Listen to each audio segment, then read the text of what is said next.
பண்ணுறது இந்த மாதிரி இருக்கிறாங்க. வியாபாரம் பண்ணுறது நாங்கள் காசு வியாபாரம் பண்ண காசெல்லாம் அதில் பையில் பர்ஸில் போட்டு வச்சுருந்தேன். 500 நோட்டெல்லாம் இவங்க வந்தாலுங்க 2 பேரும் கேட்டாளுங்க பரங்கிக்காய்னா விலை ஏது விலைன்னாலுங்க. நான் எடுத்து காமிச்சேன். இது அடிப்பட்டுக்குதுமா இந்த காய், இது வேணா எடுத்துகிட்டு போகமா, மொத்தமே 100 ரூபா கொடுமான்னு அப்படியே பேசினே பின்னாடி வந்தாளுங்க. பின்னாடி வந்த உடனே எடுத்துக்கினாலுங்க. ஒரு கேமரா மாற்றினா ஒருத்தர் எடுத்துக்கினா நான் இப்படி திரும்பி உட்காந்து வியாபாரம் பண்ணிருந்தேன்.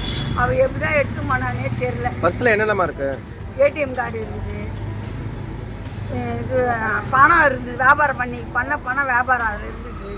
ஒருத்தவங்க ஒரு 2500 3000 ரூபா வாங்கினேன். அந்த பணம் இருக்குது அதில். இது ரொம்ப கஷ்டம். நாங்கள் அதில் 10 ரூபா கிடைக்கிட்டே ரொம்ப கஷ்டம். 5 ரூபா 10 ரூபா பரங்கிக்காய் பூசணிக்காய் விற்றுன்னு இருக்கிறோம். இந்த துட்டை எடுத்துன்னு போகிறாங்க. அவங்களாம் நல்லா இருப்பாங்களா? நாங்கள் ரொம்ப கஷ்டப்படுறவங்க, வறுமையில் இருக்கிறோம். 4 மணிக்கு கோயம்பேடு போய்ட்டு நாட்டுக்கு எடுத்துன்னு வரோம். அந்த பொருளை இப்படி எடுத்துன்னு போகிறாங்களே, அவங்களாம் எப்படி தான் நீங்களாம் பார்க்குறீங்களோ தெரில. எனக்கு கவலையாக இருக்குது.